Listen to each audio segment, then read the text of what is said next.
right, Jesse on Fire, welcome back to the channel. So two notable things about Conor McGregor today. Chael did a brilliant video about Conor, his career, how we should think about matchups relating to Conor. And his premise is one that I hadn't really thought about, but once I absorbed it as, I think he's right, I think Chael's right, then now I have a response to it because I think there's an additional layer that he didn't really think about. So I'll talk about that. And also, Masvidal called out Conor in a brilliant way. He wants to bet something big. He's got a big bet for Conor, including the BMF belt, but that's the smaller of the two pieces of the bet. And I'll talk about that too, because that might win him the bet, dude, or win him the fight. That might get him the fight. Now, before I get into it, if you like the content, subscribe and ring the bell. I say that every single time, but if you do not subscribe to my channel and you respect the fact that I say whatever I want on this channel, because I do, you have to understand, I lose subscribers every day because of that. Because people think that they understand my politics. They don't. They don't understand my politics. But they think because I'm like, yo, why is there a 6'4" dude saying he's a girl and beating all the girls in swimming? They're all, oh my God, this guy, oh geez, I know where he sits on everything. Unsubscribe every single day. So if you respect the fact that I just say what I think, then why don't you help combat these guys? Because my subscriber base going down, even if I'm losing people that would actually unsubscribe because I think a huge dude shouldn't beat girls in sports, it still bothers me. So thank you guys for all the support. Anyway, all right. So the first thing that happened is Chael did this video about Conor, right? And the premise of his video was basically that it doesn't matter who Conor fights because, 5 weeks ago, Conor was going to be fighting, Charles Oliveira. Then he was going to be fighting Kamaru Usman. Then he was going to be fighting Chandler. Then he was going to be fighting, Tony Ferguson.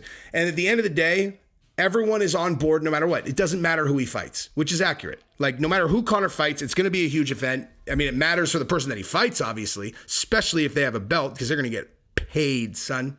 They're going to get paid, son. But as it relates to the viewers, it's kind of irrelevant, right? Like, we're going to get behind it no matter what. And, keeping that in mind, he also said that everyone assuming that Conor's going to have this very long career, that is something that they should not consider to be a fact, that Conor is probably going to leave in the same fashion that he came in, which is in a unique way. Almost every fighter just keeps on fighting until they can't fight anymore, as long as they're getting paid or until they can't win any fights. And even sometimes when they can't win fights, they just keep fighting. And he was saying that, like, Conor's not going to do that, or he doesn't think he's going to do that. And so we should be matchmaking him in a way that reflects that we may only have a couple Conor McGregor fights left. So the assumption that I made from his point, which was a very good point, I mean, a really, really excellent point. And the point that he was making, I believe, is that we should make big fights with Conor because we may not have him for very long. And I thought that was a brilliant point that I mean, people have said it before, but I don't know, the way that he structured it, I was like, man, that's actually a really excellent point. But upon further review, when I thought about it, I was like, okay. That's true. He could leave anytime that he wants. But what's going to determine whether or not he leaves, right? So let me just take it a step further, because I do agree that he's right. But what's going to determine how many fights we get from Conor, okay? And I'll answer that question by taking you on a little journey, a journey that I have never been on personally, unfortunately, but the journey of a person who's about to fight in a cage in front of 25,000 people, okay? So obviously there are many fighters who are good with the words, who have done a relatively good job of explaining what it's like walking into that cage and what it's like fighting in the cage, and especially what it's like winning in the cage, right? So just like, honestly, for a second, take a second and put yourself in the octagon. Pretend you're Michael Chandler. Pretend you're Michael Chandler and you're up against a killer like Tony Ferguson. And in one moment, every move that you make, you got 25,000. It's the highest, the highest level, like, anxiety, but excitement you could ever face. I mean, most of you guys have been in a fight, I assume. Imagine 25,000 people watching it, and you got a stone killer that you've been training for 8 weeks in front of you. And then all of a sudden you throw an up kick up the middle and you decapitate his chin. Decapitate his chin? Decapitate him by kicking his chin. And he goes down in a heap of unconsciousness. And you run around the octagon to the sound of absolute, utter bliss and glee screams from the crowd. Try to imagine what that feels like. Like, imagine the you know, because the success or failure of your fight in and of itself, even if there's no one watching, has such an enormous impact on your life that if you just won and there's no one there, you're super fired up.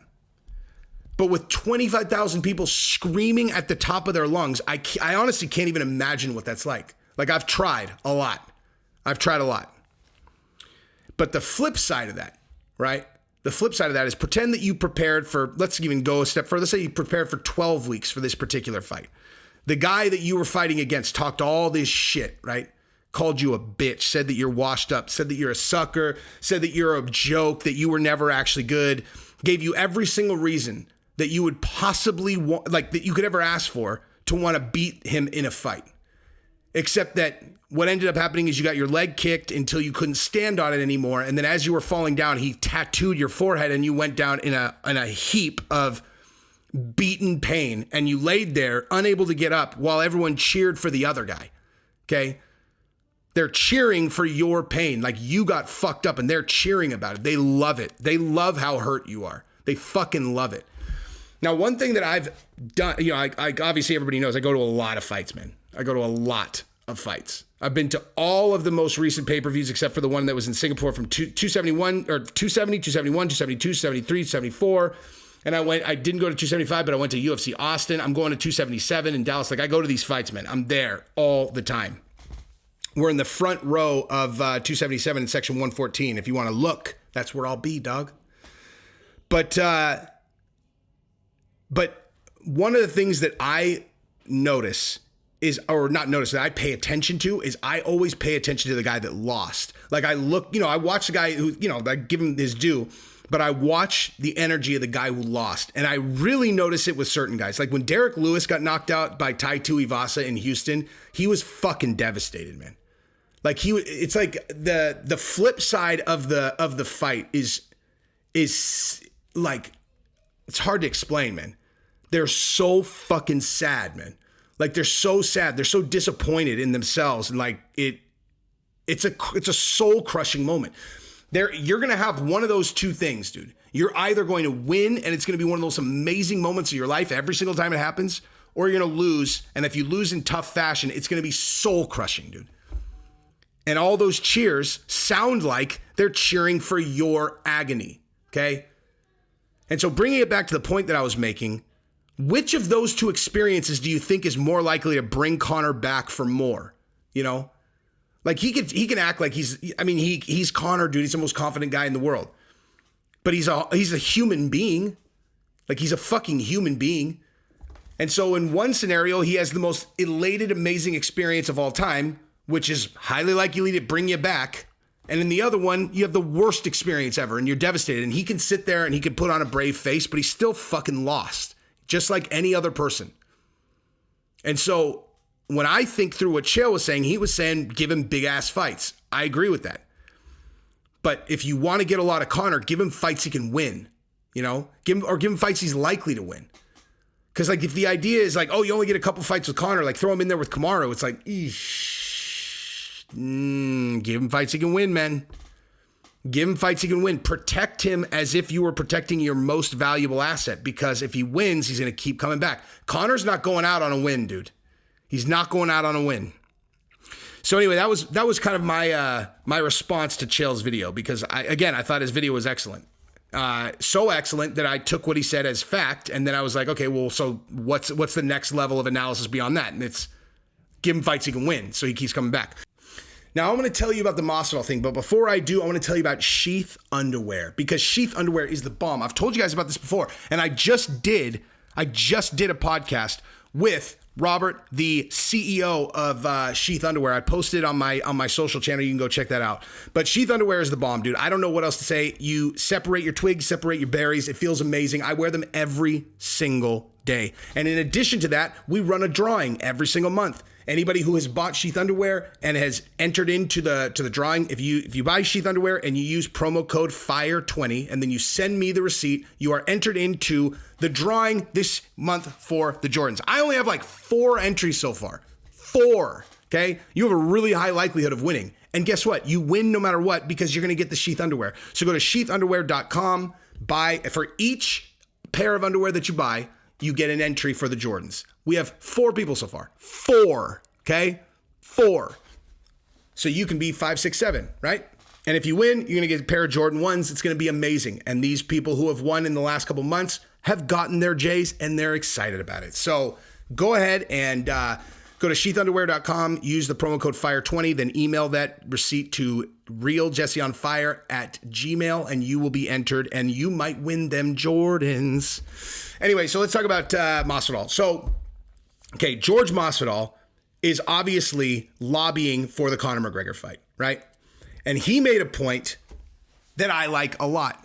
He said that he thinks that he needs to fight Conor quick before something bad happens with Conor. You know what? Actually, let me say this first. So what he actually did is he tried to entice Conor to fight him. And he tried to entice him with a bet. He said that he will put up the BMF belt, but he will also put up $2 million, okay? $2 million. Now, who has more on the line if those two guys bet $2 million? Okay? Answer, Masvidal. Okay? Because $2 million to Conor is not a lot of money. I mean, it's a lot of money to anybody, but it's a lot more money to Masvidal. And so if he's really willing to put up $2 million, that's a big bet, dude. That's a big bet. Now, he obviously with his new contract, probably is going to make significantly more than $2 million if he fights Conor because he gets a back end on the pay-per-view. But nonetheless, I've been saying forever that if guys do this and they make it public, that will drive a lot of interest. Did you guys know these guys have a $2 million bet on this? And if they brought the cash, you bring $2 million in cash, one of them's going to hand it to the other one. They'd be so gangster, dude. But the other thing that Masvidal said, I'm going to go ahead and read this to you guys. He said, obviously I want to get this fight before the guy overdoses on cocaine and then the fight never happens. I don't get to make all that easy money. I just want to break Conor's face. Let's get that paycheck. Let's get that out of the way. Selling the most pay-per-views ever before this guy does harm to himself or someone else. I just like, boom, get that check real quick because I got kids. I need the fucking money. And then he said, I bring out the BMF belt only for a bad motherfucker and some cash money, Masvidal said. You a bad motherfucker, you got money? Let's put some money. Let's get a little escrow going. I put up a couple million aside. You put a couple million aside. It comes with the belt as a cherry on top. And that's what a bad motherfucker would do to get this money. It's there, but it might be right under my stipulations. And with the belt, I'm like a fucking tyrant. He's great, man. He is great. And they said there's another outside chance that Masvidal rival Leon Edwards upsets welterweight Kamaru Usman. If Edwards were to offer Masvidal the chance to settle their beef in the title bout, he would jump on the opportunity as well. Yeah. Wow. Well, that's another video that I need to do. Damn. How did I miss that? Okay, well, that's the next video that I'm doing. That if Leon Edwards wins and wow. How the hell? Okay, yeah, I'm going to talk more about that. Anyway, so I've been saying forever that if they don't do Conor and Masvidal, it's crazy, right? I think it's crazy. I think when you're looking for an opponent for Nate Diaz, another video I'm going to do, Masvidal is a great option for you, okay?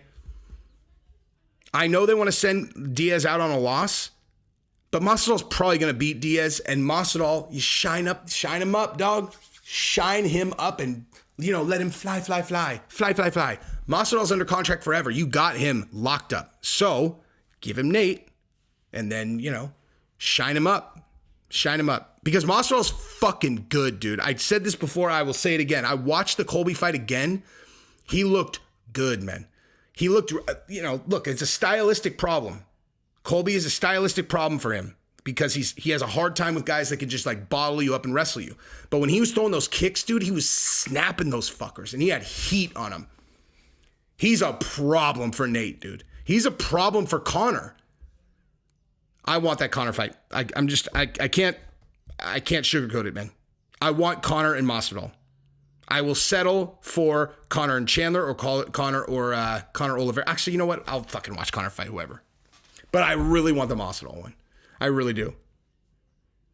And that way, Michael Chandler can go win the title. And then when he fights Conor, he'll have back end on the pay-per-view. It will have been a good, sit back and make more money.